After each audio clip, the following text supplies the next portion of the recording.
Hola, ¿qué tal, hermanos y hermanas? Un gusto saludarles nuevamente a todos ustedes en este día que concluimos este mes de octubre estudiando algunas notas dogmáticas de Cristología. Hoy vamos a tratar de abordar las otras tres concepciones soteriológicas en la historia de la teología. Ya vimos la primera, que fue la divinización del hombre en la época patrística. Ahora vamos a entrar de lleno a la redención como satisfacción, lo que se pensaba durante la Edad Media, especialmente con San Anselmo de Canturberi, y esperemos poder, aunque sea nada más puntualmente decir algunas cosas, de la redención como emancipación, la Edad Moderna y la redención como liberación integral, ya un poquito más contemporáneo, más cercano a nosotros, ese pensamiento teológico. Muy bien, hermanos, pues ya les estaremos también diciendo cuál será el nuevo tema que vamos a abordar durante el mes de noviembre. Primeramente Dios, ya le estaremos compartiendo más adelante en nuestras redes sociales. Por lo pronto vamos a encomendarnos a nuestro Señor, a nuestro Dios Padre Eterno, que nos ha concedido un nuevo día, un nuevo mes que está por concluir. Y ahora sí, empezar un mes con mucho entusiasmo, ya terminando el año 2024, que se ha ido muy rápido, y ojalá las esperanzas, la alegría, el trabajo, la felicidad, la armonía, aún a pesar de los problemas y circunstancias, enfermedades que podamos estar, siempre presente la presencia de Dios. Vamos pues a pedirle a Él que siga permaneciendo con nosotros, nos acompañe, que nuestra Madre Santísima, nuestra protectora, nuestra intercesora, nuestra medianera de todas las gracias, nos siga ayudando. En nombre del Padre, del Hijo y del Espíritu Santo. Amén. El ángel del Señor anunció a María y concibió por obra del Espíritu Santo. Dios te salve María, llena eres de gracia, el Señor es contigo. Bendita eres entre todas las mujeres y bendito es el fruto de tu vientre Jesús. Santa María, Madre de Dios, ruega por nosotros los pecadores, ahora y en la hora de nuestra muerte. Amén. He aquí la esclava del Señor, hágase en mí según tu palabra. Dios te salve María, llena eres de gracia, el Señor es contigo. Bendita eres entre todas las mujeres y bendito es el fruto de tu vientre Jesús. Santa María, Madre de Dios, ruega por nosotros pecadores, ahora y en la hora de nuestra muerte. Amén. Y el Verbo se hizo carne y habitó entre nosotros. Dios te salve María, llena eres de gracia, el Señor es contigo. Bendita eres entre todas las mujeres y bendito es el fruto de tu vientre Jesús. Santa María, Madre de Dios, ruega por nosotros los pecadores, ahora y en la hora de nuestra muerte. Amén. Ruega por nosotros, Santa Madre de Dios, para que seamos dignos de alcanzar las promesas de nuestro Señor Jesucristo. Amén. Oremos. Te suplicamos, Señor, que derrames tu gracia en nuestras almas, para que los que por anuncio del ángel hemos conocido la encarnación de tu Hijo Jesucristo, por su pasión y cruz, seamos llevados a la gloria de su resurrección. Por el mismo Jesucristo nuestro Señor. Amén. En el nombre del Padre, del Hijo y del Espíritu Santo. Amén. Muy bien, hermanos, pues continuando con el tema de la redención como satisfacción de la Edad Media, el pensamiento de San Anselmo de Canturberi.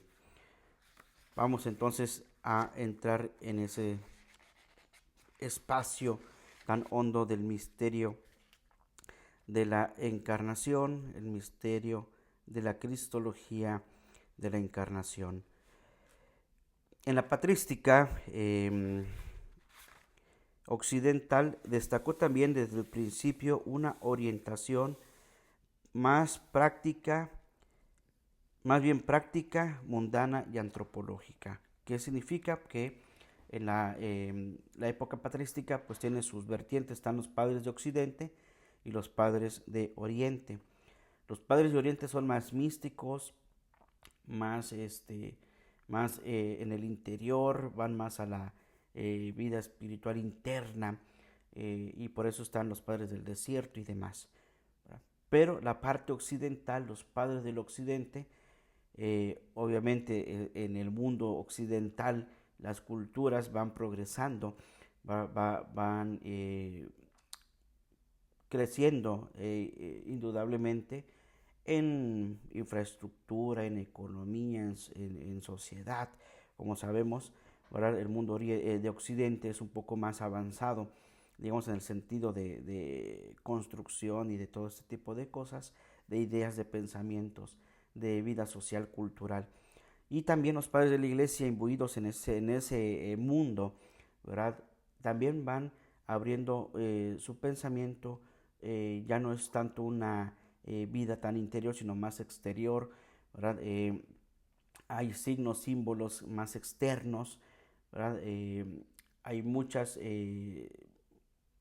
momentos de expresión de la fe, mientras que el oriente es más interno, más de casa, más de resguardarse, del interior, ¿verdad? Y esas son las dos vertientes de la iglesia, que gracias a ella podemos tener tanto la espiritualidad de Oriente como la espiritualidad de Occidente. Y de ahí nace, precisamente dentro de la cristología, nace la teología espiritual, que aquí no lo vamos a ver, pero ya les comento ya ahorita que dentro de esto que estamos hablando ya, también se desprende otra rama de la teología, que es la teología espiritual. Fíjense todas las ramas que han salido durante estos programas que les hemos compartido, cómo han ido saliendo temas y temas y temas que no podemos abarcarlos, puesto que la teología dogmática, la cristología que estamos viendo, pues solamente nos lleva por un camino y nada más va desprendiendo luces para poder, quien quiera, ir a estudiar, ¿verdad? Aprender un poco más de teología espiritual, de cristología dogmática, de cristología sacerdotal, de liturgia, de Eucaristía, etcétera. Van abriendo diferentes vertientes. Eso es lo bueno y lo saludable y lo extraordinario de la gran teología en la iglesia. Y precisamente en este mundo occidental, los padres de Occidente destacan por la práctica, son más prácticos, están dentro del mundo, ¿verdad? De este mundo que se va desarrollando, y son más antropológicos, es decir, van más al hombre, mientras que la teología oriental se basa más en la interioridad del hombre, este se basa un poco más en la antropología del hombre. Tertuliano, por ejemplo, un padre de la iglesia de Occidente, recurre para la exposición de la relación Dios-hombre a las categorías del lenguaje jurídico, ¿verdad? Fíjense lo que hace precisamente en el avance de las ciencias jurídicas, filosóficas, antropológicas, eh, todas las leyes y normativas que hace Tertuliano. Tertuliano toma términos, toma jurisprudencia, toma lenguaje jurídico para exponer la relación entre Dios y el hombre. Es una cosa muy interesante cómo lo va mezclando, ¿verdad? Tertuliano con respecto a la relación Dios-hombre con el lenguaje jurídico. Y la obra de Cristo habría servido también, según esta concepción, lo que Tertuliano pensaba, para restablecer las relaciones jurídicas entre Dios y los hombres. La perturbación del orden a causa del pecado solo ha podido ser superada mediante el castigo o satisfacción, ¿verdad? Y aquí es donde entran las leyes jurídicas, como sabemos, ¿verdad? Comúnmente, ¿no? Quien comete un delito, pues tiene una consecuencia.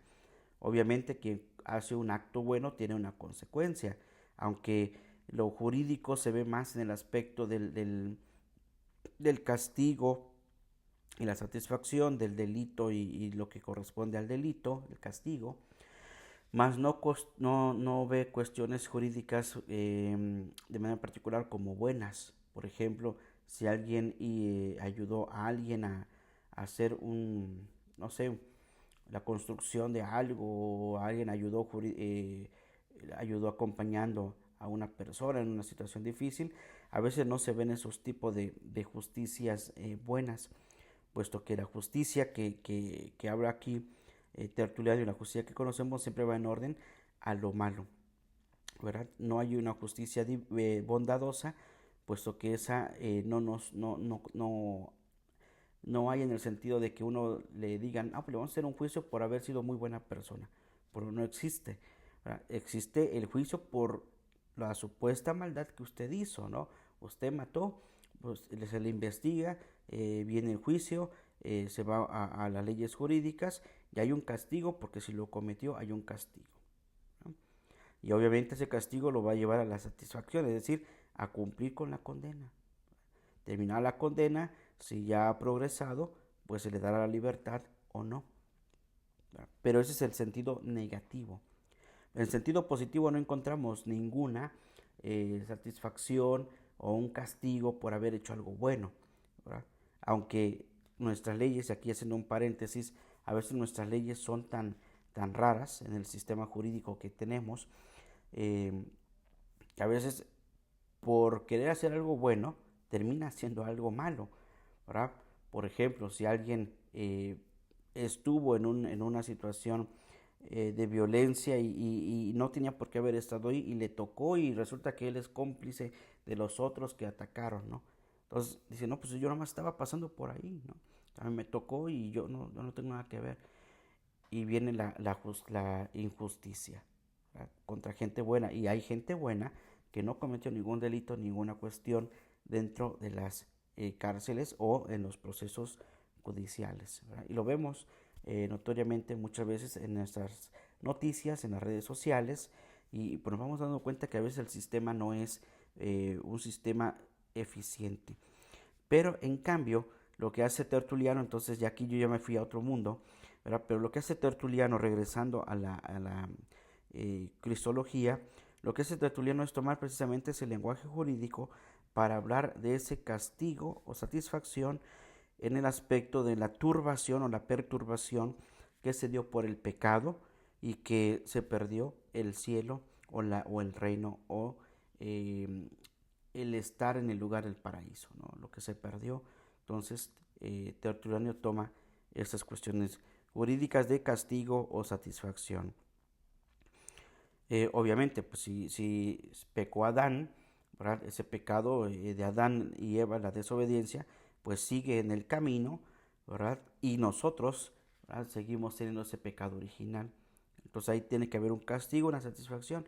Ya se le castigó a Adán, ya hizo la satisfacción, ya pasó por el proceso de reenmendar el camino, ¿verdad? Y hasta la crucifixión y el descenso de Cristo a los infiernos, rescata a los justos, y entre esos justos está Adán y Eva, porque después del pecado que cometieron, buscaron la satisfacción, la redención, volver a tener esa relación con Dios. Por eso la resurrección de los muertos que ocurre en el Evangelio de San Lucas, que narra que los sepulcros se abrieron y salieron de él todo tipo de justos de todos los tiempos y entraron a la ciudad, significa precisamente eso, ¿no? La búsqueda de la satisfacción, la búsqueda de que cumplieron con su condena y pueden salir ahora victoriosos, ¿verdad? Y eso es precisamente lo que hace Tertuliano en ese pensamiento, tomando los términos jurídicos de su época, Ahora Anselmo de Canterbury ha agrupado en su obra principal, Cur Deus Homo, de 1090, diversas tendencias de soteriología occidental, ¿verdad? De pensamiento de la salvación o la redención occidental. La llamada teoría de la satisfacción desarrollada en este escrito ha dominado el espacio de la teología occidental, aunque nunca ha sido formalmente definida por el magisterio. Eso también es muy interesante porque de las 4 concepciones teológicas que ya les comentamos, divinización, satisfacción, emancipación, liberación integral, esta segunda, la satisfacción, se ha estudiado bastante. Anselmo de Canterbury hizo una obra especial sobre el tema de la satisfacción.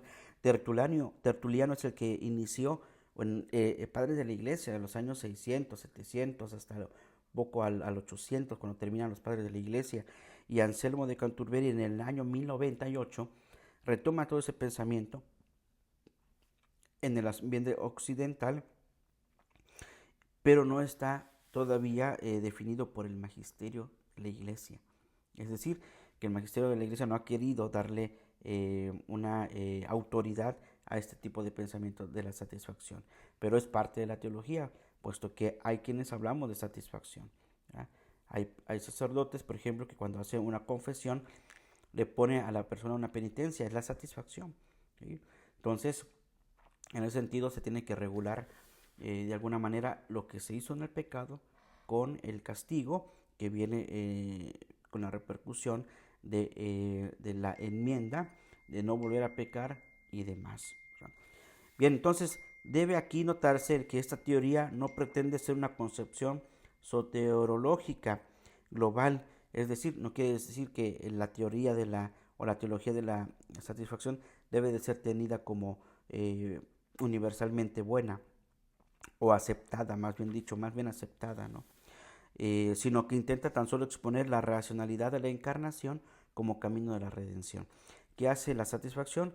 Darnos a entender cuál es el sentido de la encarnación en el camino de la redención de manera racional. En efecto, frente a la crítica de los judíos y musulmanes de que es absolutamente imposible una encarnación de Dios, y mucho menos aún una muerte expiatoria del Hijo de Dios, y semejantes ideas son inconciliables con el honor divino. Entonces, para los judíos y musulmanes, ¿cómo es posible que Dios haya encarnado, no? ¿Cómo es posible que el Hijo de Dios tenga que morir por expiación de los pecados? Y eso para los judíos y musulmanes es un pensamiento totalmente fuera de órbita. No, es imposible, ¿verdad? ¿Cómo va a perder el honor divino Dios? ¿Sí? Y Anselmo intenta demostrar que por razones perfectamente válidas, rationis necesaria, la redención necesaria, tenía que llevarse a cabo tal como hecho, como tal, tiene que llevarse a cabo tal como de hecho ha acontecido, tal cual como nosotros lo sabemos, ¿verdad? Como los habla y nos los exponen los santos evangelios. Un mero recurso al argumento de autoridad de la Biblia no es suficiente cuando los participantes en el debate no admiten al Nuevo Testamento como base de su fe. La línea argumentativa avanza, pues solo racione y remoto Cristo, solo ración y el sentido de Cristo. Fíjense que esto también es muy interesante porque aquí nos abre otra línea de estudio que ya la mencionábamos, si no me recuerdo, la cuestión de la Sagrada Escritura. Para poder entender a los padres de la iglesia fue extraordinariamente difícil el poder hablar del canon bíblico. Fíjense que el canon bíblico, voy a hacer aquí un paréntesis, el canon bíblico como tal se definió hasta el concilio de Trento, ¿verdad? Hasta el concilio de Trento, estoy hablando de 1800, si no mal recuerdo, un poquito por ahí, no recuerdo bien la fecha, pero el concilio de Trento, eh, déjenme ver si aquí lo tengo en mis apuntes. Concilio de Trento. Nada más para que sepamos bien la fecha.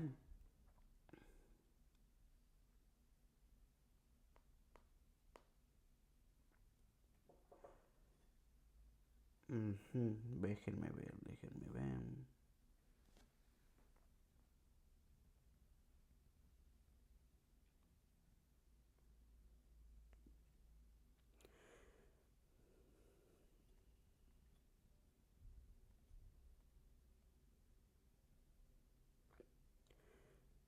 No, pues no, no me deja abrir aquí. Quién sabe por qué se me va el, el, el documento. A ver si aquí ya. Ujú.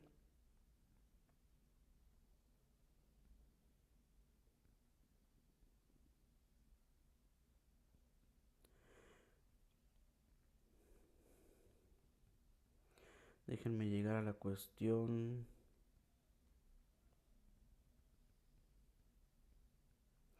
del canon bíblico.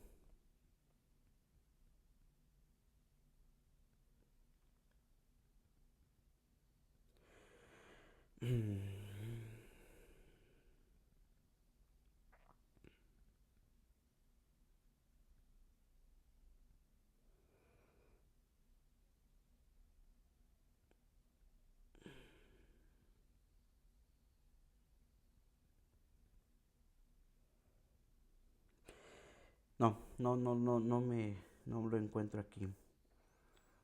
Mm,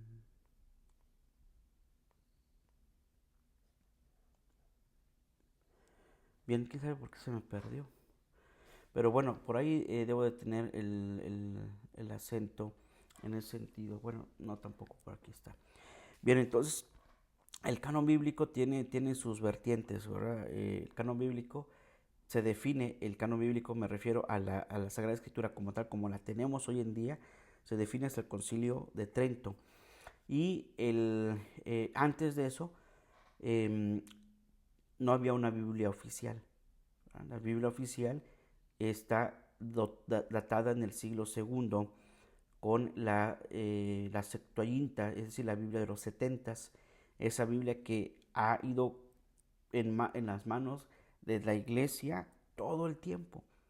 Y hasta está antes de 1540, si no me recuerdo, 1540 es cuando se define con el concilio de Trento el canon bíblico, y en 1520, antes, Martín Lutero había hecho la reforma a la Sagrada Escritura, quitándole algunos textos, algunos libros de la Sagrada Escritura, le quita libros, ¿verdad? Y nace ahí lo que ahora le conocemos como la Santa Biblia de los hermanos protestantes, ¿verdad? Y que no tienen todos esos libros que le quitó Martín Lutero, pero la Biblia de los 70 es la primera Biblia traducida del hebreo al griego, y esa es la que ha permanecido y es la que tiene la Iglesia Católica, la que siempre ha usado, ¿verdad? No ha habido ningún otro cambio, ¿verdad? El único cambio que lo hizo fue Martín Lutero, quitándole algunos libros y creando la versión Reina Valera, o llamada la Santa Biblia, que es una Biblia pues que realmente pues está incompleta. Bien, nada más para que lo tengamos en cuenta. Pero atrás el canon de los judíos se terminó, el canon bíblico de los judíos, el Antiguo Testamento, se terminó hasta por ahí del siglo segundo después de Cristo. Y el canon del Nuevo Testamento se terminó hasta, digamos, hasta el siglo segundo, tercero después de Cristo. Y de ahí que oficialmente se diga esta es la Sagrada Escritura, es hasta el Concilio de Trento, a razón de que Martín Lutero hizo la reforma a la iglesia, ¿verdad? Entonces, en ese viene ese pleito que hoy se tiene pues con los hermanos, puesto que ellos no tienen la Sagrada Escritura y dicen que la Sagrada Escritura de Martín Lutero es la más fiable y la más completa, y no, porque realmente hay otros textos que quitaron ellos, más bien quitó Martín Lutero, y que la iglesia ha seguido usando desde la primera Sagrada Escritura que se tiene como fundamento, que es la Biblia de los setentas, y la que usaron los padres de la iglesia, los santos doctores de la iglesia, la que han usado hasta 1540, donde ya el concilio de Trento establece oficialmente el canon bíblico. Y de ahí para acá nunca ha habido modificación en la Sagrada Escritura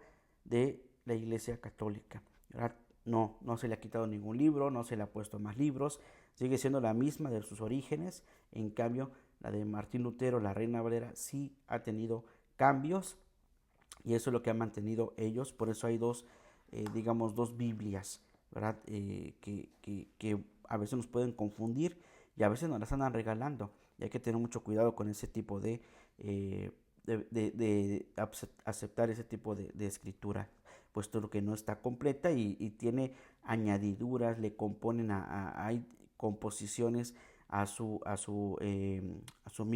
propio pensamiento, y hay situaciones un poco complejas, puesto que no le van cambiando, ¿verdad? Algunas palabras para hacerlas a su propio criterio, ¿verdad? En cambio, la Iglesia Católica no le ha cambiado en absolutamente nada.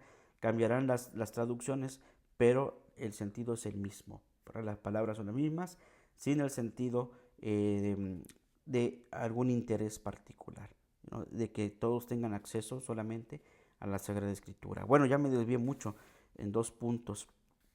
Entonces, el tema del Nuevo Testamento dice aquí: el argumento de la autoridad de la Biblia no es suficiente cuando los participantes del debate no admiten el Nuevo Testamento como base de la fe. Es decir, que estamos hablando de que todavía los judíos y los musulmanes no tenían, los judíos ya tenían para el siglo segundo ya una definición de su canon, pero el cristianismo todavía no lo tenía. De tal manera que, ¿qué quiere decir esto?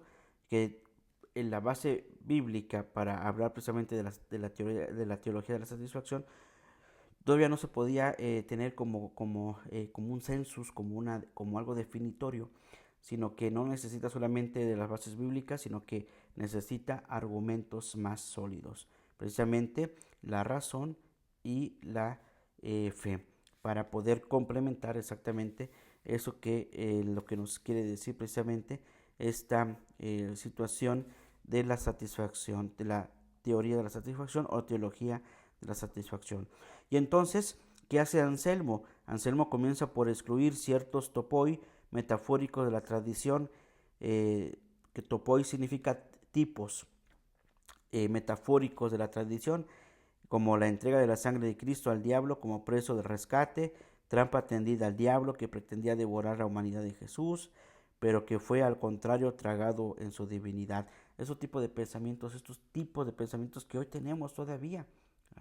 Pensamientos como por qué si Dios que es bueno, por qué hay tanta maldad en el mundo, cuestiones de que por qué quién murió en la cruz, si Cristo, Jesús o solo Jesús, si murió Dios o no murió Dios, todo ese tipo de tipos de pensamiento metafóricos que tenemos, que todavía existen, pues pretenden, dice Anselmo, pretendían devorar la humanidad de Jesús. Y es lo que pretenden muchos, quitar la vida de Jesús. Entonces, en esos pensamientos, Anselmo de Canturberi quiere desaparecer ese tipo de pensamientos metafóricos. Y lo que intenta es básicamente evitar la disparatada y errónea interpretación que los judíos y musulmanes de aquella época daban al cristianismo, como entendían que un Dios supuestamente dominado por la ira y los agravios tenía que ser calmado y aplacado por la muerte cruel y cruenta de una persona inocente y más en concreto de su propio hijo. Aquí está precisamente una exposición, ¿verdad?, de ese pensamiento, de ese tipo hoy metafórico, ¿verdad? El cómo calmar la ira de Dios, ¿verdad?, matando a su propio hijo. ¿Verdad? Y eso es lo que decían los judíos y musulmanes, ¿no?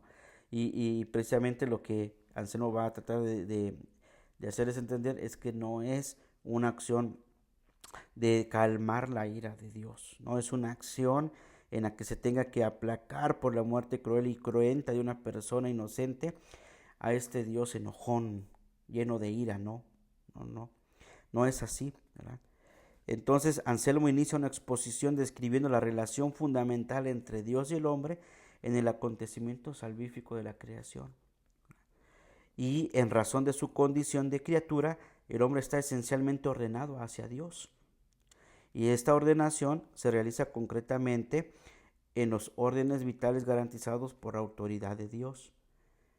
Como el hombre no existe por sí mismo, en la relación al mundo, la estructura del mundo se refleja en la rectitud y el ordo justitiae et veritas hacia Dios, el orden de la justicia y la verdad hacia Dios. Entonces fíjense, lo que hace Anselmo es quitarles el pensamiento, o tratar de quitar, porque los judíos y musulmanes pues siguen pensando en esa situación. De hecho hay un programa por allí que ha estado saliendo en TikTok, donde entrevistan a los musulmanes que hablan en español y están, digamos, como es como una forma, no digamos de evangelizar, puesto que no hay una evangelización de parte ni de judíos ni musulmanes, sino una forma de extender su pensamiento, sus ideologías, y lo están haciendo a través de todos aquellos que se han convertido al musulmán, porque sí se puede uno convertir al musulmán, pero uno no se puede convertir al judaísmo, ¿verdad? Es una cosa también muy interesante, yo no sé si lo sabían, pero yo, mexicano, Felipe, dejo de ser sacerdote y me quiero hacer judío. Es imposible, no se puede, ¿verdad? Podría serme yo judío o participar de la descendencia judía si yo tuviera una mujer judía, ¿verdad? Que yo pudiera tener o conquistar, digamos, ¿no? Enamorar y demás, y crear una relación y casarse con una judía. Entonces sí, los hijos que nazcan de esa relación, entonces sí son ellos ya judíos, ¿verdad?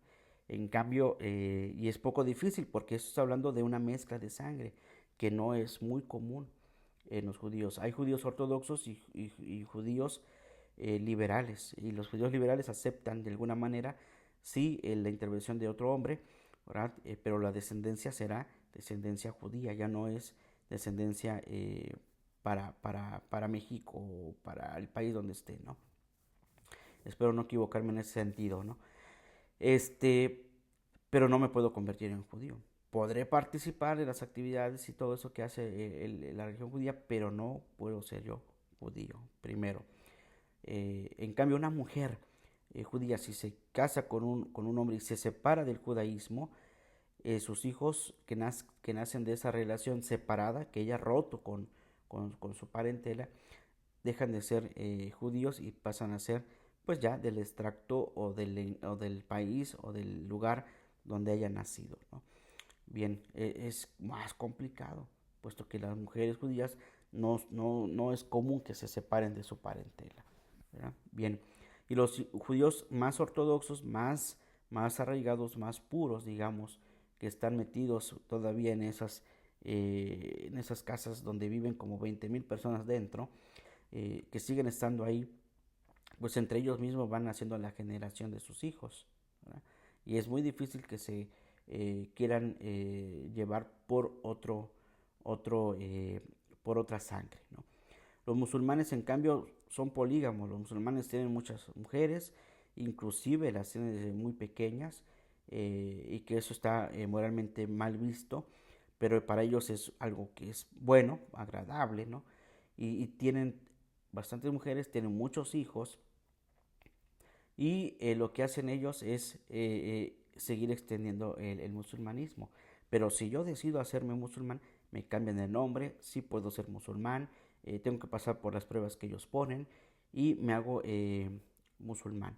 Entonces ya al hacerme musulmán, al haberme convertido al musulmán, entonces yo puedo tener muchas mujeres, muchos hijos, ¿verdad? Y propagar ese pensamiento ideológico. Y es lo que están haciendo muchos musulmanes, inclusive ya han llegado a México algunas mujeres musulmanas con ese pensamiento de atraer, ¿verdad? Esposos a la religión musulmana, ¿verdad? Últimamente se ha visto en algunos estados de la República esa incursión, digamos, ¿verdad? Pero los judíos son más cerrados, un poco más complicado, ¿verdad? En cambio, el cristianismo, ¿verdad? El cristianismo pues es monogámico, una sola esposa, unos hijos, un solo esposo, unos solos hijos y nada más, ¿verdad? No hay esa situación como los musulmanes o ese punto tan complicado de los judíos, ¿no? Bien, digo esto porque dice la cuestión de la relación de Dios se manifiesta en la relación al mundo. En la estructura del mundo se refleja la rectitud, el orden de la justicia y la verdad hacia Dios. El orden objetivo del mundo no sería otra cosa sino la revelación de la gloria de Dios, la gloria Dei externa, ¿verdad? Entonces lo que hace Anselmo de Canterbury es describir la relación fundamental entre Dios y el hombre, ¿verdad? Entonces en esa relación de Dios con el hombre, ¿verdad? Se manifiesta una continua manifestación del amor de Dios. Entonces, básicamente lo que comentaba de estos matrimonios o de estas formas de crear relaciones entre los musulmanes, pues los musulmanes pues niegan precisamente esa relación como la relación que tiene el hombre con la mujer, ¿verdad? Una relación como todos tenemos relaciones con todo tipo de personas, niños, adultos, viejitos,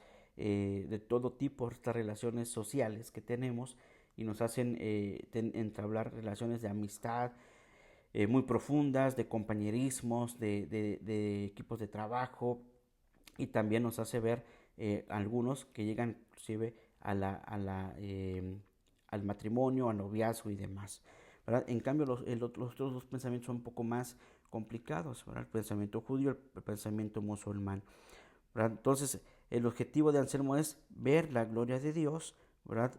En el orden objetivo del mundo, que no sería otra cosa sino la revelación de la gloria de Dios en el orden del mundo, ¿verdad?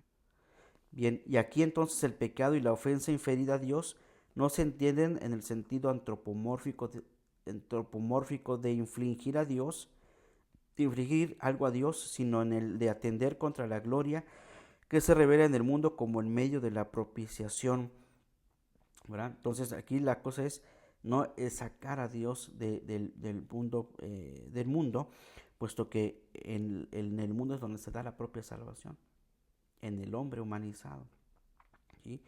Por eso a Dios, por eso la encarnación, la teología de la encarnación nos revela la satisfacción. Hay una satisfacción en el hecho de que la salvación, ¿verdad?, llegue a la tierra, ¿verdad? A Dios solo le puede ofender lo que el hombre hace con su propia salvación.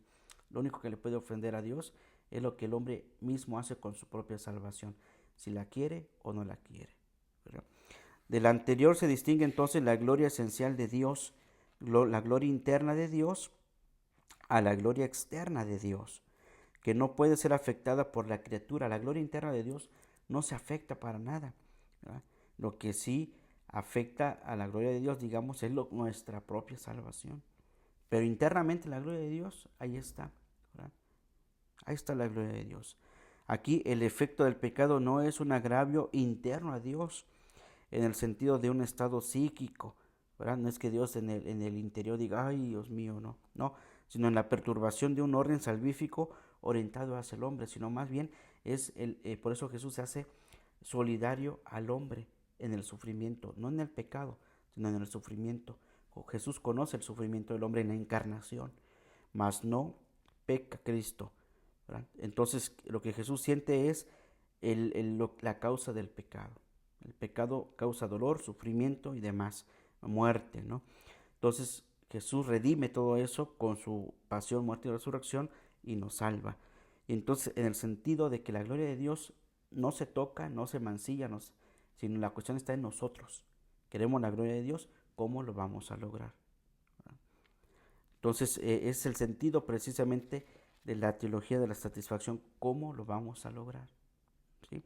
Por tanto, Anselmo lo entiende, por tanto, tal como Anselmo lo entiende, el castigo por el pecado no es un daño tramado por Dios para satisfacción de sus deseos de venganza y que habría descargado en una especie de proceso de transferencia sadomasoquista sobre su propio hijo. Esto es muy interesante porque eh, Dios no está tramando una situación en la que el castigo por el pecado sea un daño tremendo a Dios, ¿verdad? O que le estemos mancillando a Dios, ¿no? Sino tampoco no es una satisfacción para el cumplir los deseos de venganza de Dios. Ah, me hicieron esto, órale, yo voy, ¿verdad? Ahora les voy a castigar, les voy a descargar mi ira, ¿no? No es un proceso de tampoco de transferencias entre Dios y el hombre de sadomasoquismo en la persona de Jesús. No, no es así. Entonces Anselmo dice, no es así. No hay una transgresión. El castigo por el pecado consiste en la experiencia de la pérdida de Dios como salvación y se manifiesta en la supresión del orden de la justicia, ¿verdad? Y aquí es donde vuelve a tomar Anselmo las cuestiones jurídicas, pero aquí viene la respuesta a esto. La respuesta a los judíos y a los musulmanes es que el castigo por el pecado consiste en la experiencia de la pérdida de Dios como salvación y se manifiesta en la supresión del orden de la justicia, ¿verdad? Entonces, aquel como decían alguna vez, la cuestión de la salvación depende de la aceptación o no de la salvación de nosotros. Y es ahí lo que tal vez le pueda causar, digamos, alguna perturbación, ¿verdad? En el orden de la gloria de nosotros, ¿verdad? Porque la gloria de Dios ahí está, ¿verdad? Pero nosotros, ¿cómo lo podemos, cómo podemos nosotros no llegar a la gloria de Dios? Aceptando o no aceptando a Dios en nuestras vidas, ¿verdad? Es muy simple lo que dice San Anselmo, ¿verdad? Y no es pasar por el acto incruento, o sea, el acto de, como dicen hoy ustedes, los mismos hermanos nos dicen, ¿no? Que nosotros seguimos matando a Jesús en cada celebración, ¿verdad? Y que hacemos a Jesús cada misa es una flagrante golpe a Dios, ¿no? Al estar matando a Cristo, no, no, porque no estamos haciendo un acto cruento, ¿no? De sangre como tal, sino que es una conmemoración del acto sacrificial de Cristo dejado en la semana, en el Jueves Santo, ¿verdad? Por eso decimos, este es el sacramento de nuestra fe, hagan esto en memoria mía. Sacramento de fe, porque en ese sacramento de fe vemos la presencia de Dios en la persona de Jesucristo, pero también está el hacer esto en conmemoración mía, ¿verdad? El pan y el vino como conmemoración del misterio de nuestra salvación. Entonces Anselmo de Canterbury hace entender esto precisamente en el orden de la justicia. Bien, vamos a avanzar, hermanos, para que pueda terminar con la cuestión de las 4 concepciones. Vamos a pasar ahora a la redención, a la tercera, a la redención en el contexto de la historia de la emancipación en edad moderna. ¿Qué nos dice esta parte, hermanos? Después de haber escuchado un poco de la cuestión de la teoría de la satisfacción y de la divinización del hombre, ahora vamos a la cuestión de la redención como emancipación. ¿Qué nos dicen los pensadores teólogos de aquella época moderna? La crítica a la forma tradicional del dogma soteriológico tuvo su primer punto de arranque en la teoría, por lo demás muy deformada, de la satisfacción. Ahora, fíjense, los modernistas, la Edad Media, la Edad Moderna, lo que hace es volver su sentido hacia la teoría de la satisfacción y ver que hay una deformación dentro de la teología de la satisfacción, y se pasó muy a menudo por alto su trasfondo trinitario cristológico, y en su lugar se fue tornando cada vez más determinante en edad moderna una relación Dios-mundo deísta y moralizada, ¿verdad? Fíjense en la cuestión de la satisfacción, no había ningún acto, ningún pensamiento moral, simplemente la satisfacción, tu castigo y tu pecado, tu castigo y tu satisfacción, ¿verdad? En cambio, en la época moderna, en la edad moderna, emanciparse, dice que es como forma de redención, comienza precisamente con esa relación Dios-mundo deísta y moralizada. Estamos hablando de un Dios que dentro del mundo es un mundo diosado y un mundo moralizado, ¿verdad? Y para los filósofos como Immanuel Kant, por ejemplo, un pensador muy racionalista, dice, estaría en contradicción con la libertad moral y autónoma que fuera un representante quien tuviera que dar satisfacción por una mala acción ética, ¿verdad? Entonces aquí entra el tema de la moral. ¿Qué significa? Significa que cómo es posible, para Kant diría, sería contradictorio que una persona con la libertad moral y autónoma fuera quien represente a quien tuviera que satisfacer a otra por su mala acción ética. ¿Sí? Interesante este aspecto, hermanos, porque entonces aquí podríamos poner a Jesús. Jesús, ¿verdad? Él pone su vida, ¿verdad? Su libertad moral y autónoma de Jesús por ayudar a otros, ¿no? Y fíjense que esta parte es muy esencial. Una emancipación, por ejemplo, está en la cuestión de Maximiliano María Kolbe, ¿verdad? En ese momento en el que van a, en la segunda guerra mundial, está estos presos que van a ser exterminados, y él, Maximiliano, conoce a una de las personas que están ahí, pues que es padre, ¿verdad? Que tiene a su hijo ahí, y ve todo ese dolor, y él da un salto hacia adelante y dice, máteme a mí en lugar de ¿no? Esto es una emancipación, ¿no? Entonces emancipa al otro por ponerse en ese lugar, ¿verdad? Entonces, ¿qué sucede con la actitud moral de los nazis? Pues quitan a ese, y a este, en lugar de matarlo, lo meten al calabozo para morir por inanición, ¿verdad? Por falta de comida. ¿verdad? Entonces, entonces porque preguntan, ¿y este quién es? Pues porque está preso en este lugar donde hay presos importantes, ¿no? Ya le dicen que es un sacerdote, ¿no? Bueno, entonces cambian el lugar, ¿no? Bien, muy bien. Ahora, la idea rectora de Kant es la autoexplanación del hombre como personalidad moral.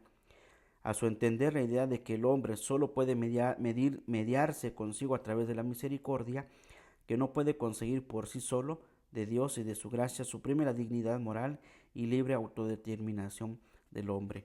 Según el pensamiento kantiano, ¿verdad? No, la idea de que el hombre solo puede mediarse como consigo a través de la misericordia, es decir, para Kant no existe la misericordia, ya no. Como un hombre va a mediar, ¿verdad? La satisfacción o la emancipación con la misericordia, a través de la misericordia, ¿verdad? Entonces dice que no puede conseguirse por sí solo, de Dios y de su gracia suprime la dignidad. ¿Por qué? Porque Dios y su gracia entonces suprimen la dignidad moral y libre autodeterminación del hombre. Entonces prácticamente lo que dice Kant es que, no se entiende que alguien haya entregado su vida moralmente por alguien que hizo algo malo, ¿verdad? Y que retome hacia esa persona la dignidad moral y la libre autodeterminación del hombre. Todo esto lo toma una sola persona. Y ese es Jesús, ¿verdad? La teología de la encarnación, ¿verdad? Aquí entonces la fundamentación supranatural del cristianismo y la heteronomía de la revelación y de la gracia caen bajo la sospecha de ser contrarias al movimiento cada vez más acentuado de la autonomía y la emancipación. Porque fíjense que en la época moderna lo que sucede es la muerte de Dios. Nietzsche, este filósofo, dice Dios ha muerto, precisamente para suprimir toda la teología de la patrística, toda la teología de la satisfacción.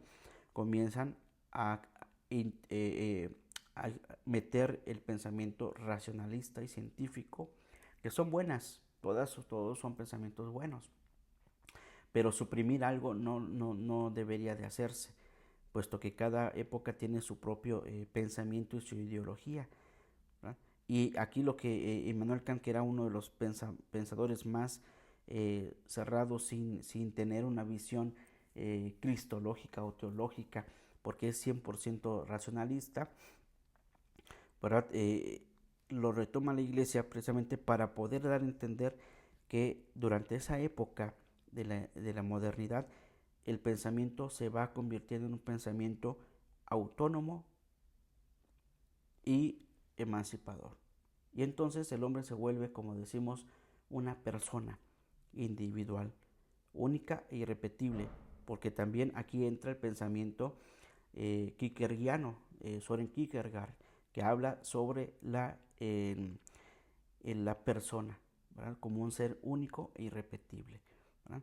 Entonces aquí entra precisamente esos pensamientos. Y entonces los teólogos de la Edad Moderna eh, se reúnen precisamente para poder discernir este pensamiento. Y entonces, si la gracia es amor y la libertad solo alcanza su autonomía en autotrascendencia a otra persona, en el espacio de la comunicación personal del amor, entonces la redención no entra en competencia con la libertad humana, sino que por el contrario es precisamente su origen. Entonces el pensamiento teológico dice, bueno, la gracia del amor, la libertad que alcanza a esa autonomía, a esa auto, a esa autonomía de la autotrascendencia de la persona que entra, puede tocar y puede, sí, encontrar su origen, ¿verdad? En el amor de Dios. Entran hasta lo más profundo, ¿verdad? Entonces la libertad como idea rectora de la antropología moderna puede convertirse en una nueva vía de acceso hacia la relación con Dios mediada por la redención o la salvación cristológica. Entonces sí puede entrar, ¿verdad? Cuando sabemos y hemos escuchado muchas veces que decimos, esa persona era bien buena, ¿verdad? Quisiera ser como esa persona, ¿verdad? Entonces estamos reconociendo en esa persona un signo de bondad, aunque tal vez esa persona haya cometido algún acto pecaminoso, que tal vez no conocemos, pero por lo que conocemos, esa persona fue buena.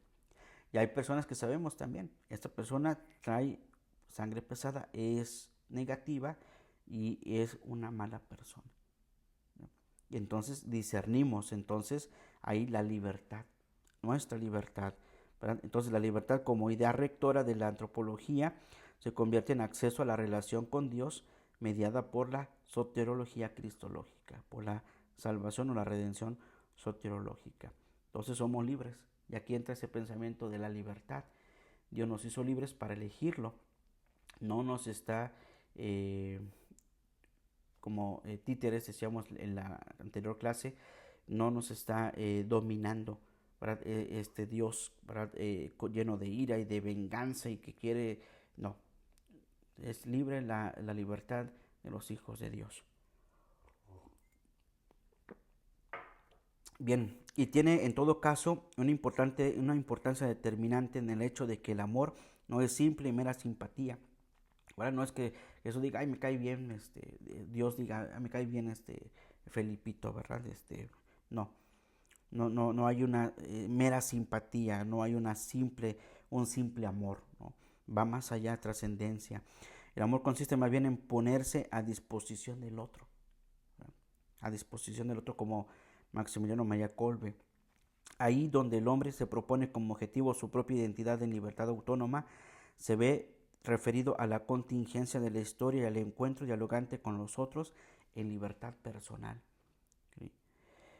La unión intimísima con Dios en la fe no se produce, por tanto, en virtud de una identificación interna suprahistórica o puntual. Surge más bien del encuentro con Dios en la historia a través de la mediación del hombre contingente Jesús de Nazaret, ¿verdad? El encuentro con Jesús.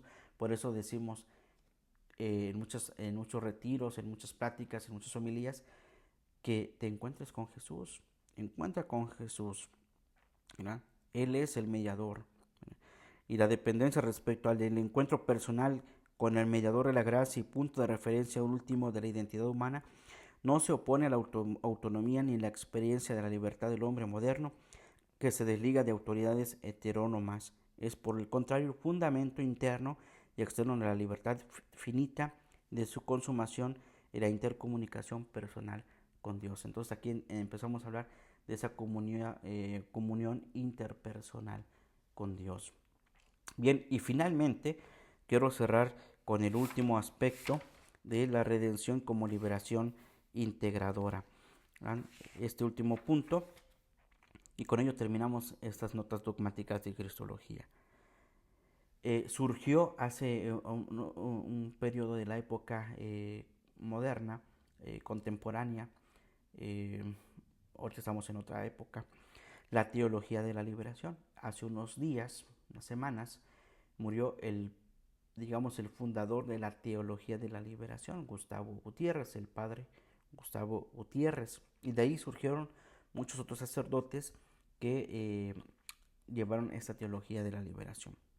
Entonces, Jesús como portador de un proceso de liberación total, la teología de la liberación nacida en Latinoamérica, aunque aquí es donde se desarrolló, pero la teología de la liberación nació precisamente en el pensamiento occidental, es decir, en Europa. De ahí nacen los primeros pensamientos de hacer una teología de la liberación. Pues no tuvo tanta trascendencia, pero sí el concepto se quedó y la definición se quedó. La fueron desarrollando y llega a Latinoamérica. Y aquí es donde se ha desarrollado de una forma especialmente moderna y soteriológica. Pudiéramos hablar que un pensamiento, aunque no un teólogo de la liberación, fue el Papa Juan XXIII, ¿verdad? Impulsor del Concilio Vaticano II, otro el Pablo VI, ¿verdad? Y así sucesivamente, ¿verdad? Bien, pues hay contrariedades también dentro de la jerarquía papal, puesto que algunos papas apoyaron la teología de la liberación, otros no la apoyaron. Obviamente, pues son cuestiones teológicas como son habituales en la iglesia. Bien, entonces dentro de la teología de la liberación en Latinoamérica se desarrolla de una forma especialmente moderna la soteriología, la salvación, la redención. y se fundamenta en el hecho de que Dios ha creado a los hombres a su imagen y semejanza, y de que su Hijo ha sido entregado a la muerte en favor de los hombres, para que se pueda experimentar a Dios como salvación y como vida en todas las dimensiones de la vida humana, ¿verdad? Y por eso vemos tantos casos en Centroamérica y en Sudamérica de esa teología de la liberación, que inclusive llevó a Monseñor Romero, aunque él nunca se presentó como teólogo de la liberación, a exponer y practicar la teología de la liberación y experimentar la presencia de Dios cuando dice aquel pensamiento: si muero yo, si me matan a mí, mis pensamientos y mis ideas permanecerán en el pueblo de Dios, ¿verdad? Entonces, ese es precisamente la teología de la liberación.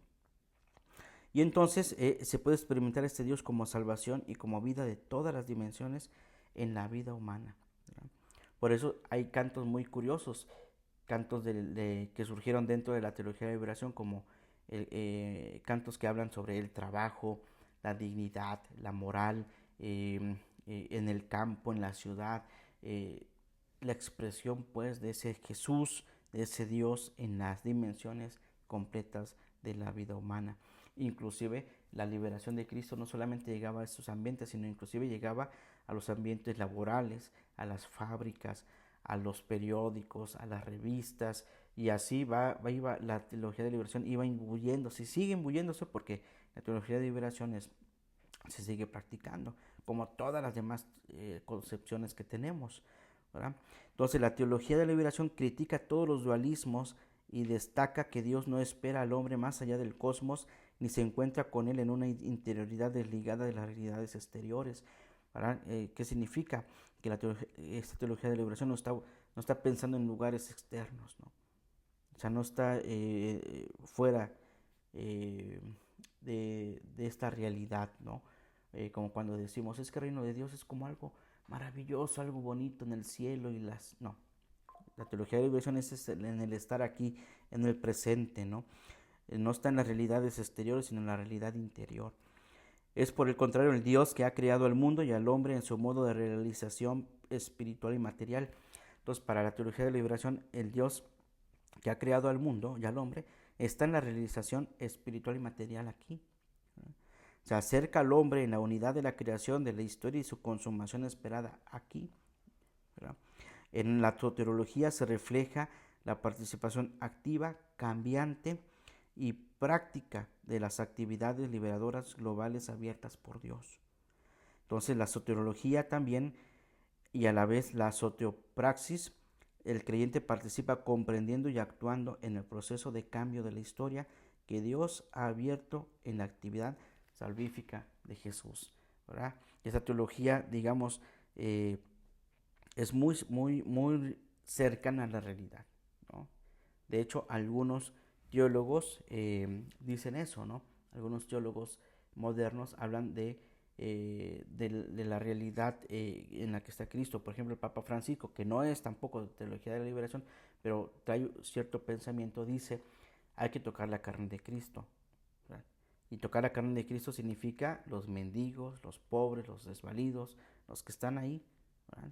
Acercarse a esa realidad en la que Dios hace historia, ¿verdad? En la que Dios está activo y actuando, y que el hombre participa de eso, comprende y actúa en el proceso de cambio en la historia, ¿verdad? Por eso la opción por los pobres, que es un pensamiento liberador, ¿verdad? La opción de Dios por los pobres es la opción también de los hombres, pero la opción de Dios por los pobres debe ser la misma opción de nosotros por los pobres, ¿verdad?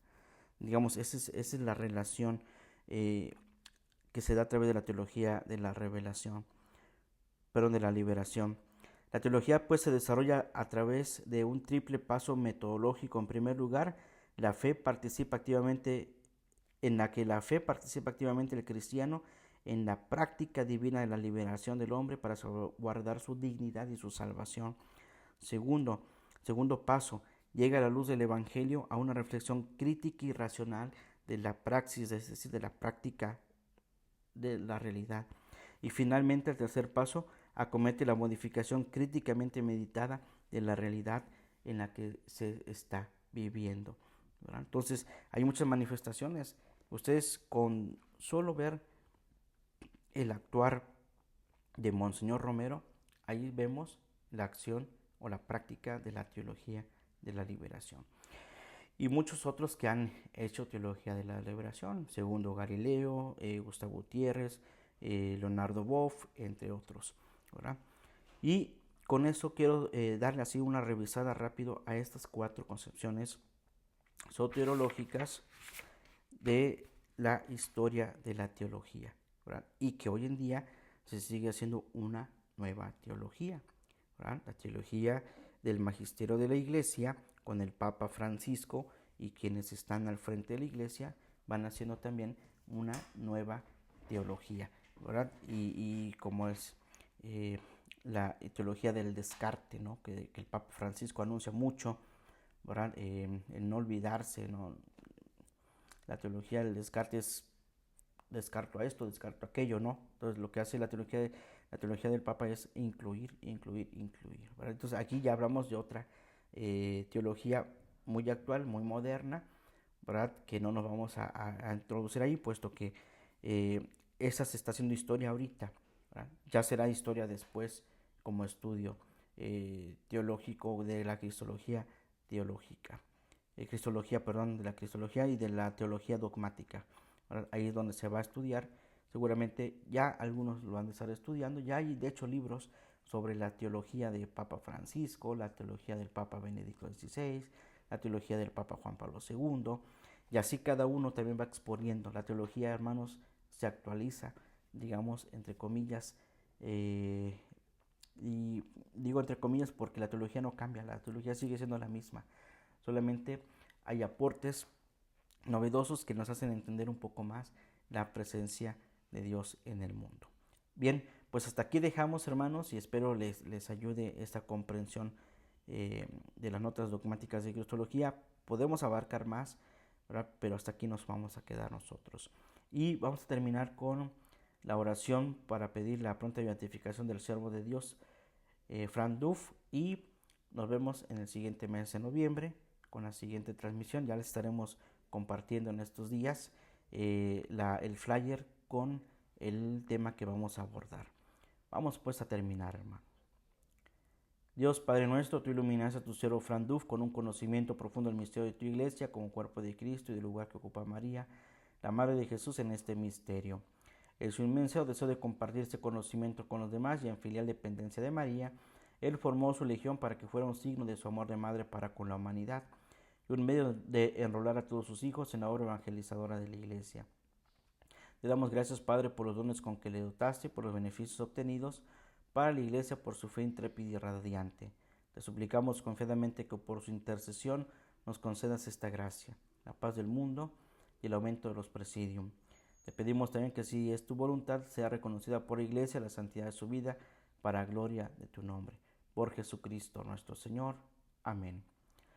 El Señor esté con ustedes y con tu espíritu. La bendición de Dios Todopoderoso, Padre, Hijo y Espíritu Santo, descienda sobre ustedes y permanezca para siempre. Amén. A Jesús por María, Ave María, secula seculorum. Amén. Que pasen pues un excelente día y si Dios nos permite, nos vemos ya en el siguiente mes que estamos por iniciar, el mes de noviembre. Que pasen un excelente día, saludos y bendiciones a todos.